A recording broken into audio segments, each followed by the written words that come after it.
Okay, guys, I ran into this article and I just wanted to check this out. CBR has some interesting topics that they cover. I kind of put them under the same umbrella as like Screen Rant. Some of the stuff I agree with, some of the stuff I don't. It really just depends on who writes the stuff, but some of these articles are biased, but I do think that DCEU has major problems with it. I'm not a big fan of it.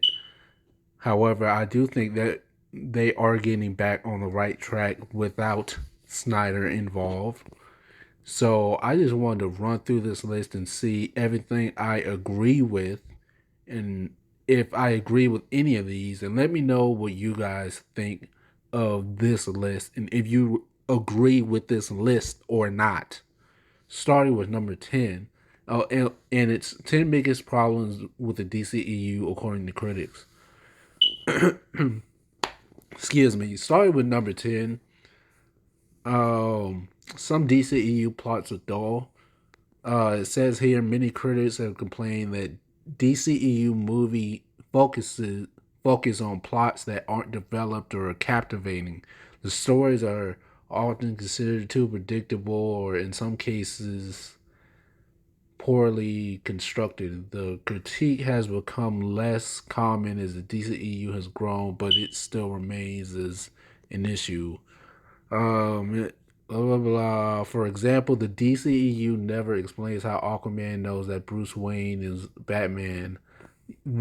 I definitely agree with this. Everything in Dawn of Justice does not make any sense at all.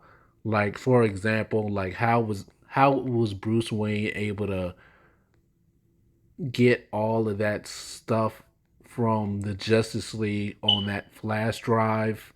And how does Clark Kent not know who Bruce Wayne is?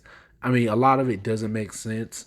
And yeah, I some of the plots I definitely do agree with this. Major it's more so has to do with Snyder's films more than anything. He just has very poor writers. But yes, I definitely do agree with this. Number 9, the cinematography isn't good enough. Okay, let's see. Cinematography and special effects are crucial parts of what makes a superhero movie enjoyable to watch. Excuse me. Unfortunately, some critics have argued that the cinematography in many DCEU movies leaves plenty to be desired.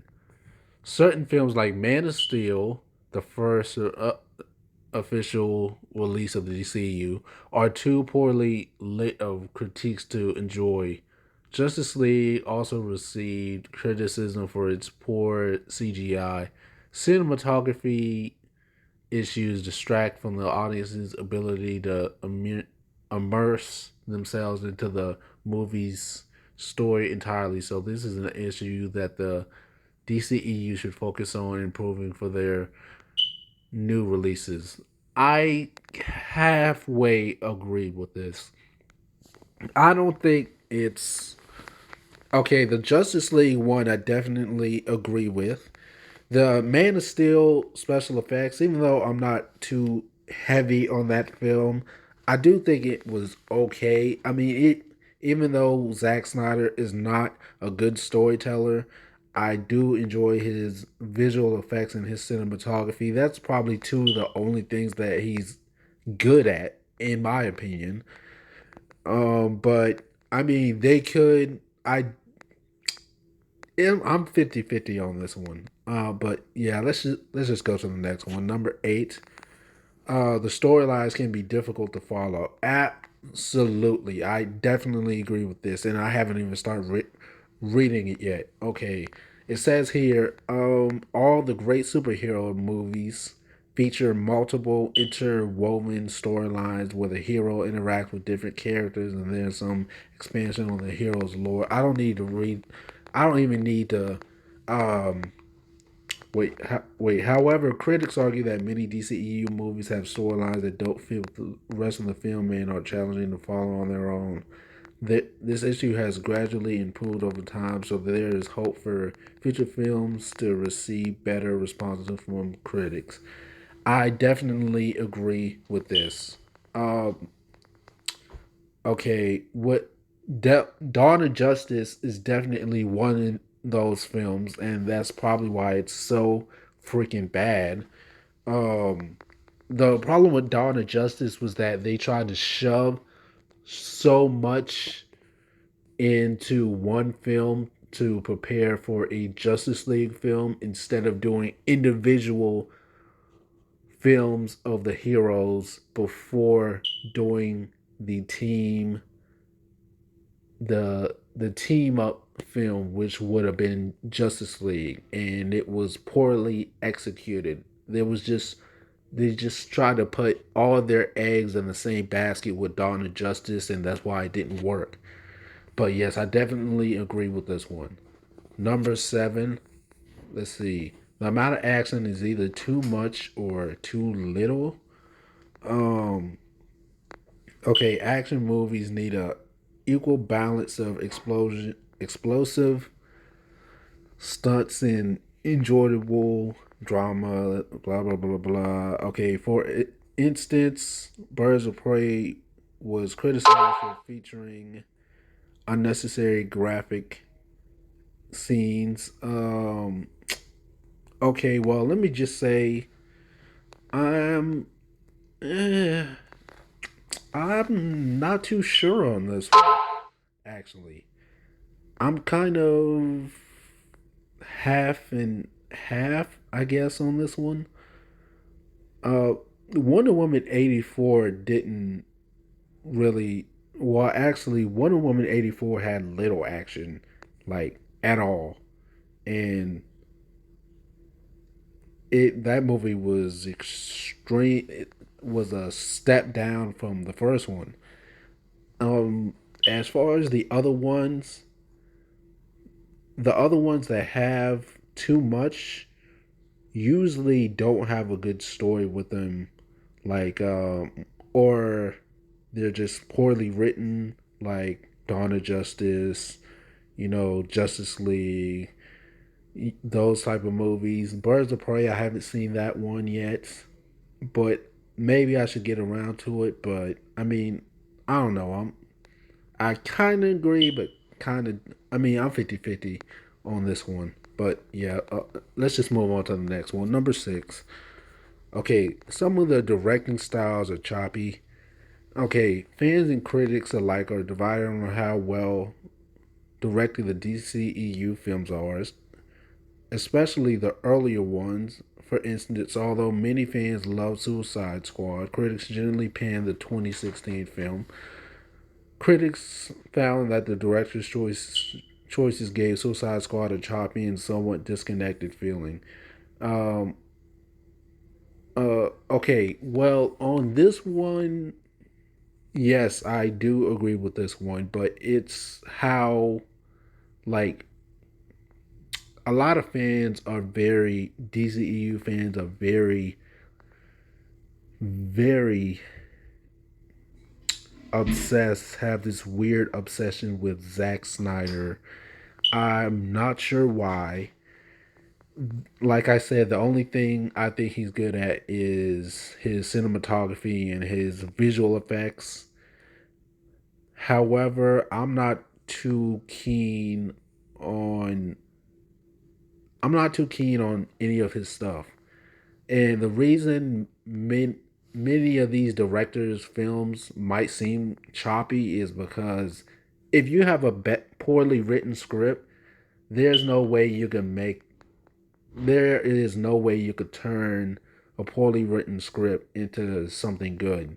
And the director of Suicide Squad maybe or directors had maybe what about the people that wrote that film had maybe like a couple of weeks to write the film or whatever. The film was basically rushed. They didn't take their time to actually write something write something that could have been intriguing for the audience, which is why when it was brought to screen, a lot of fans and some fans were disappointed with it. But it's a good thing that James Gunn made up for it. But yeah, I agree with this, but I more so put it on the writers rather than the directors themselves. Number five, casting inconsistencies are distracting.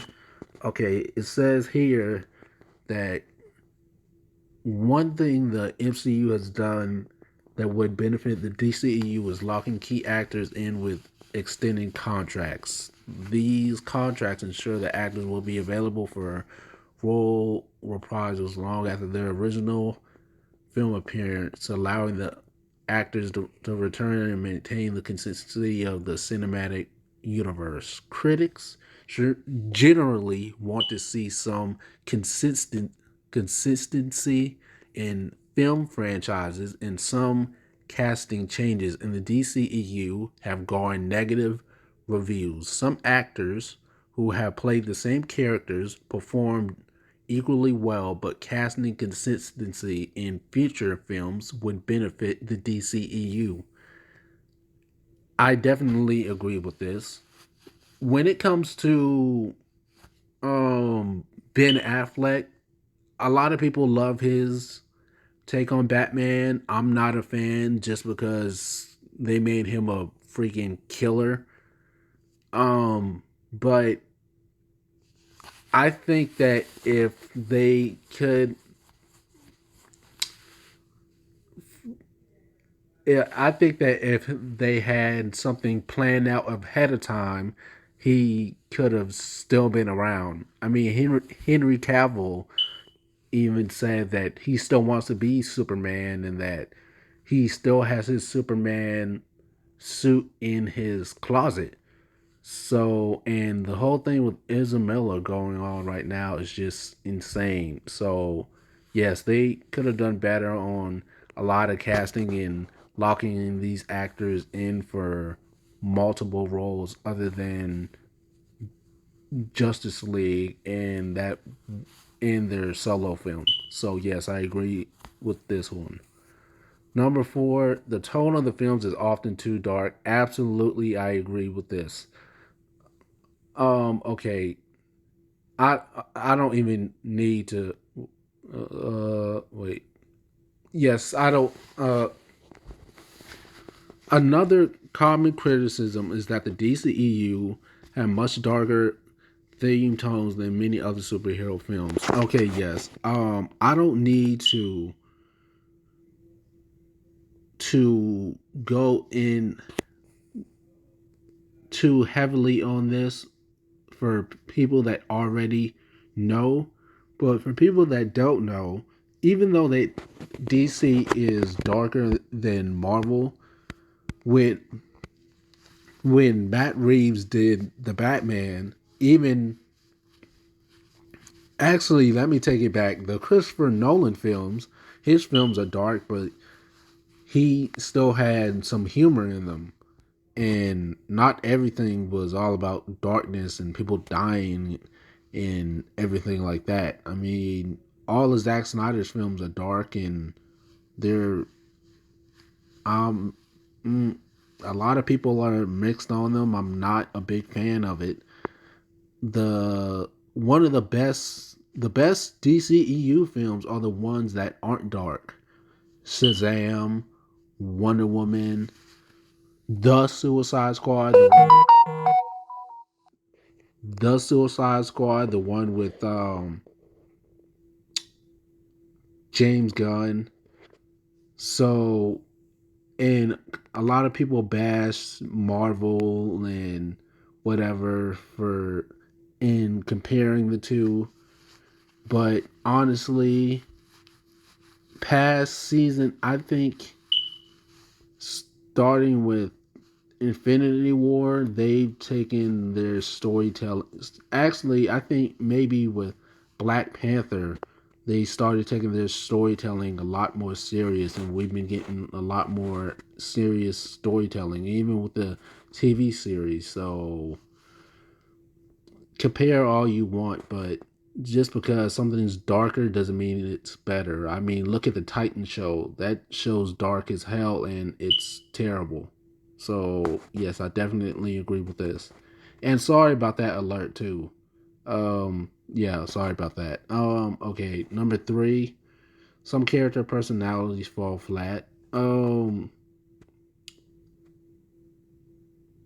Okay, it says here most comic book characters and iconic are iconic and beloved, and fans look forward to seeing them on the silver screen. However, like most adaptations, certain things can get lost in translation. Some characters from DCEU movies are dynamic, relatable, downright fun to watch. This includes Harley Quinn and Wonder Woman. However, critics believe that other characters aren't quite as strong.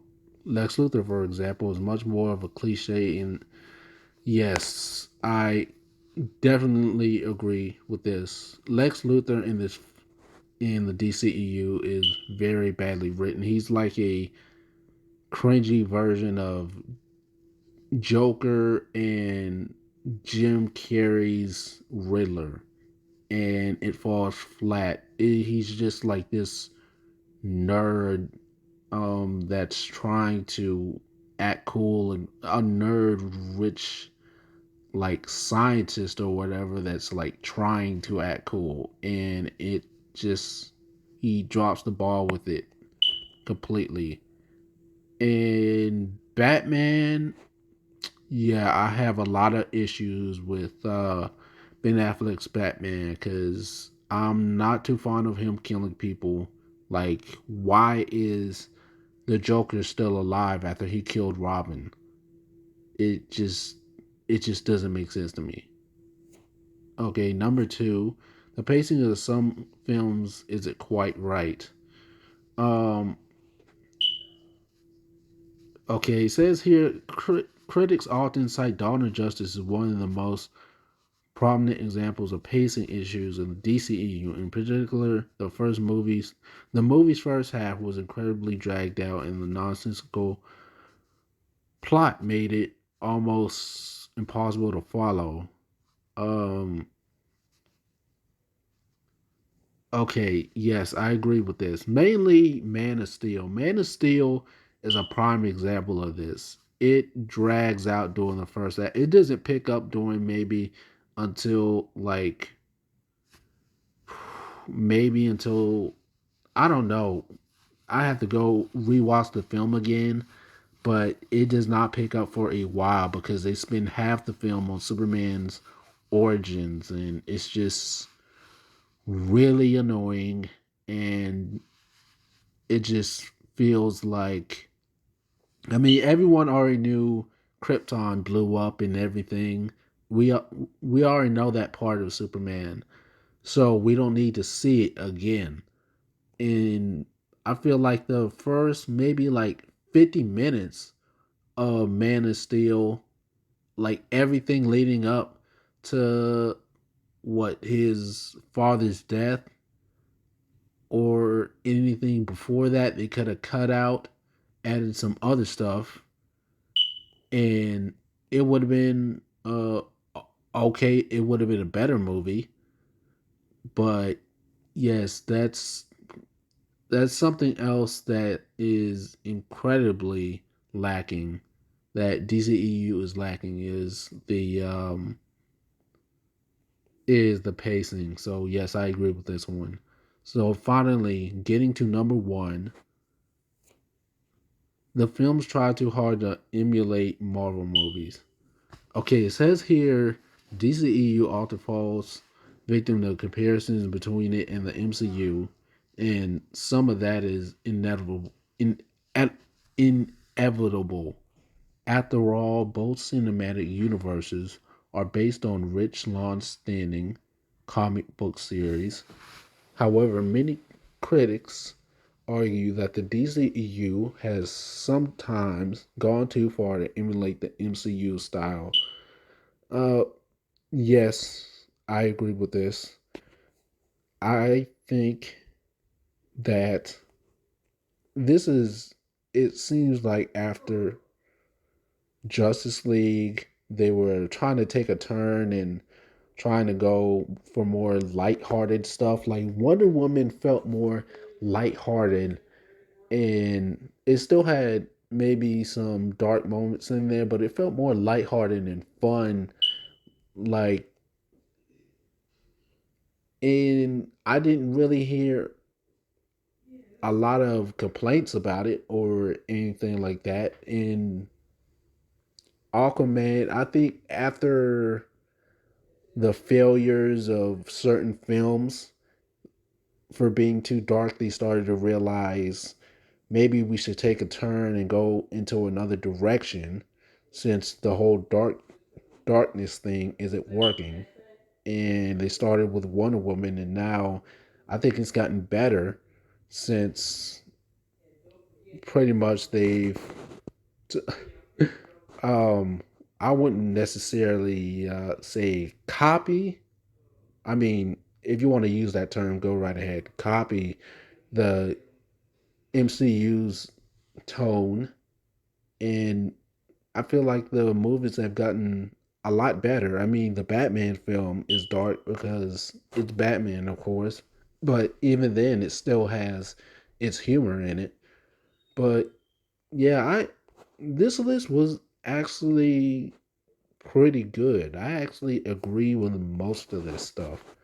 There might be like three of them I disagree on, or three that I somewhat agree on. But for the most part, yeah, yeah, I think this was pretty good to go through and visit. But yeah, let me know what you guys think of this list. Which ones do you agree on? Do you disagree on? Do you disagree on the whole list? Do you agree on the whole list? What do you think of the tone of the DCEU versus the MCU, and how the DCEU is going forward? But yeah, let me know what you guys think. Don't forget to like, share, comment, subscribe, and I'll see you guys in the next video. Until then, peace and have a great weekend.